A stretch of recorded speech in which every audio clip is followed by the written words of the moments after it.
A entrevista de hoje vai ser com um músico de Blumenau. Tudo sobre sua carreira e planos para o futuro.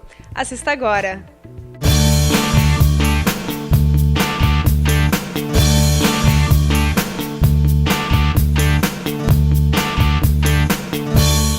O blues brasileiro ainda guarda muitas surpresas boas e uma delas é o guitarrista e vocalista que está levando para Santa Catarina este estilo musical.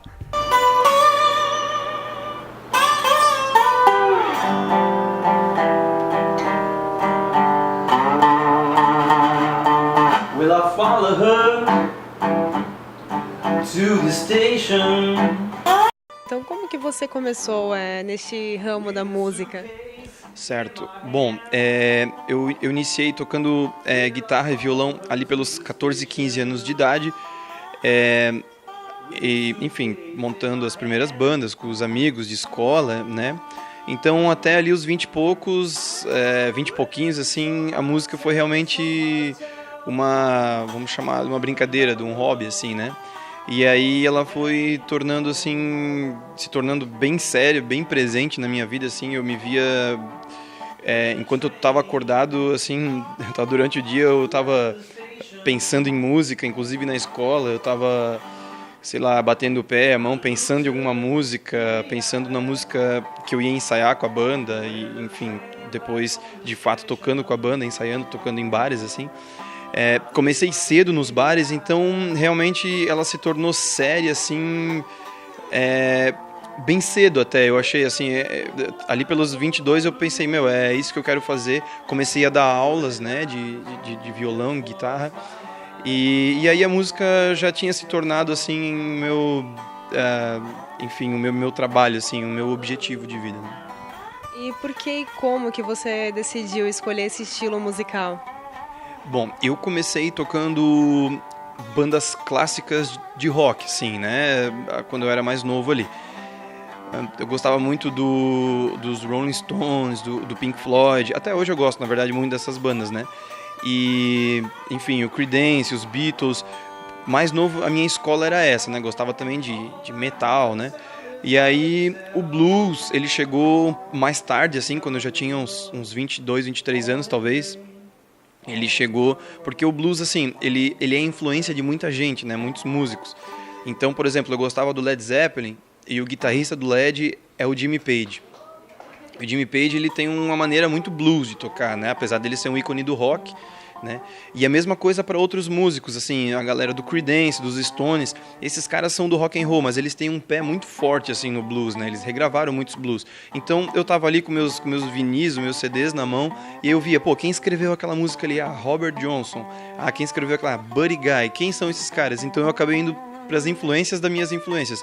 E aí quando eu conheci o blues, assim, comecei a comprar meus primeiros CDs, meus primeiros vinis, aí eu apaixonei e foi amor à primeira vista, assim. E teve algum momento que você possa considerar o mais importante na sua carreira como músico? Bom, considerar um momento mais importante é muito difícil, porque são tantos momentos legais, assim. Na verdade, acho que, sei lá, tá no palco, assim, tá tocando com meus amigos, né, com minhas bandas, é tão especial isso. Mas eu vou citar um momento que eu vi pela primeira vez o meu guitarrista favorito, que é o Buddy Guy, né, um grande ícone do blues. E aí eu vi ele em 2008 em São Paulo, que foi um momento, então eu vou escolher esse, o momento mais especial, assim, que ver ele ao vivo, assim, porque imagina, eu só ouvia ele nos discos, via vídeos, e aí tu vê que realmente ao vivo é 10 vezes melhor, isso é muito especial, foi um momento, assim, que os olhos brilharam, assim. Agora falando pro outro lado, assim, teve algum momento que você fez algo e considerou este momento como para você aprender, como um aprendizado na sua carreira? Bom, aprendizado, assim, eu sempre, e também a todo momento, mas uma coisa que eu gosto muito, assim, essa coisa do aprender, né, eu saio muito de casa para prestigiar outras bandas, outros músicos, né.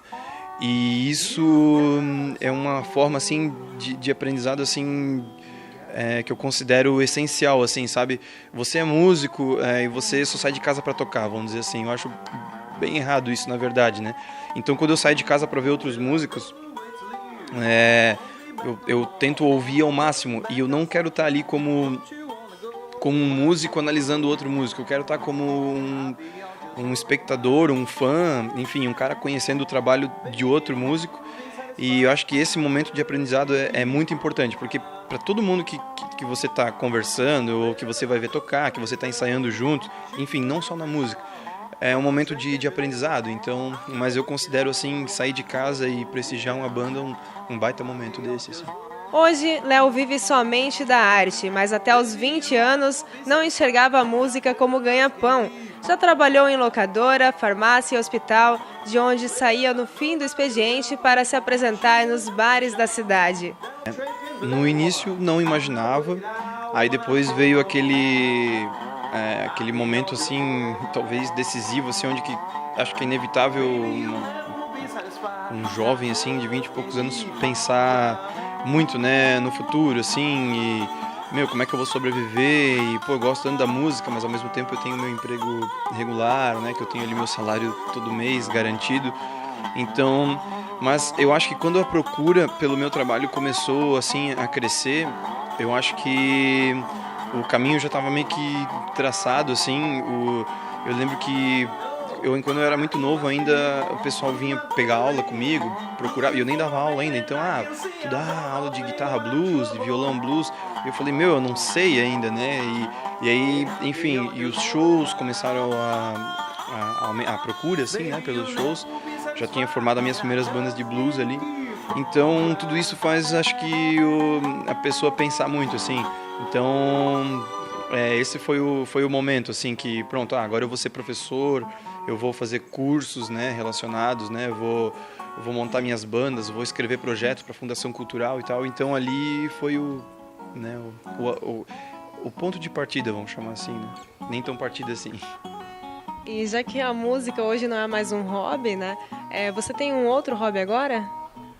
Sim, eu tenho alguns, assim, mas acho que o que eu mais gosto, assim, é fazer trilha, assim, subir morro. Eu adoro, assim, o fim de semana que tenho de folga é isso que a gente faz, assim, é pegar, assim, ou a bicicleta, ou, enfim, e subir a pé mesmo, estar em contato com a natureza, assim, é uma coisa que eu tenho de muitos anos, isso, eu trabalhava na área ambiental, inclusive, então, se for para chamar de hobby, assim, é esse que eu tenho, tá fazendo trilha, subindo morro, montanha, e, enfim, tá em contato com a natureza. Eu fiquei sabendo que você lançou um CD recentemente, né? Eu queria que você comentasse, falasse um pouco mais. Então, eu trouxe aqui o meu primeiro trabalho de estúdio, né? Ele se chama Léo Mayer Trio, né? Apenas. Ele é em formato EP. EP é como se fosse a metade de um álbum, assim, né? Ele tem apenas 6 músicas, né? E apenas uma música própria, né? Que é a primeira, Jumping with the Band. Esse trabalho aqui foi gravado lá em Blumenau, mesmo no estúdio Baca, né? No estúdio do baixista que gravou esse EP aqui. O baterista David Martins, né? Lá de Florianópolis. E o David que fez a arte toda, né? Inclusive aqui, depois que abri aqui o CD, tem a forma de um vinilzinho aqui, o CD. E o guitarrista que produziu é o Cristiano Ferreira e tocou em 3 faixas nesse EP. Então, foi gravado em novembro, lancei em 3 cidades em fevereiro. Lancei lá em Blumenau, em março lancei em Lontras e aqui em Joinville, né? Então, os shows de lançamento foram bem legais, bem bacanas, assim. E em junho estamos entrando em estúdio para gravar o próximo. E os planos futuros que você tem, qual que é a meta? Sei agora também que está lançando um novo CD. Então, quais são os planos futuros? Então, como você citou, então em junho tô entrando em estúdio novamente com esse mesmo time que gravou o primeiro EP. Vamos lançar o segundo EP, vai ter de 6 a 8 músicas talvez, né? Eu quero colocar mais faixas próprias, né? Mais faixas autorais. O plano para esse ano, por enquanto, é esse. E também eu faço trabalho em escolas, né? Em escolas públicas, né? Faço um trabalho com a criançada musical bem bacana, assim, levo os instrumentos, eles ficam bem loucos, assim. E eu quero tornar isso um projeto bancado pela Fundação Cultural lá de Blumenau. E os planos são para 2016, no caso, já iniciar o projeto em 2015, mas, né? E executar em 2016. E falando ainda do ano, né, do próximo ano, eu quero lançar meu terceiro trabalho, mas aí um disco completo, aí já com umas 13, 14 músicas. Eu acho que a curto prazo esses são os planos. E eu vi que o seu violão ele é um pouco, ou bastante diferenciado dos que a gente costuma ver, né? Qual que é essa diferença? Então, algumas pessoas chamam esse violão de dobro. Alguns chamam de resonator, que eu acho que é o mais comum, né? E resonator, aí aqui no Brasil a gente chamaria de violão ressonador, né? O que é essa coisa do resonator, do ressonador? Ele tem esse sistema aqui de amplificação, né?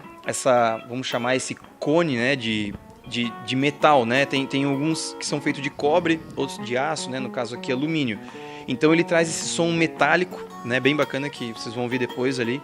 É bem diferenciado, é bem específico. O pessoal do blues, assim, nos anos 30, os músicos de blues nos anos 30, quando ele surgiu no mercado, ficaram, né, apaixonados pelo instrumento. E é bem legal que dá para tocar com slide, fica um som bem bacana.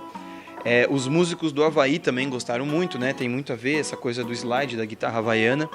E mais tarde os músicos do country, né, gostaram muito desse instrumento e começaram a usar também. Então, enfim, ele tem um som bem diferente, bem específico. Alguns desses violões são todo de metal. Esse, no caso aqui, madeira e metal, né? Eu chamo esse aqui os tweeters do Mississippi, né? Se isso aqui fosse, por exemplo, uma caixa de som, esse aqui seria o alto-falante, esse aqui os tweeters, vamos dizer assim, né? Só que aqui esse sistema aqui ele traz o grave, né, pro som. Esse aqui traz o som metálico e fica bem mais alto o som do que um violão normal. E aí esses sistemas aqui, essas duas aberturas trazem um som mais grave. É um som, eu adoro, assim, né?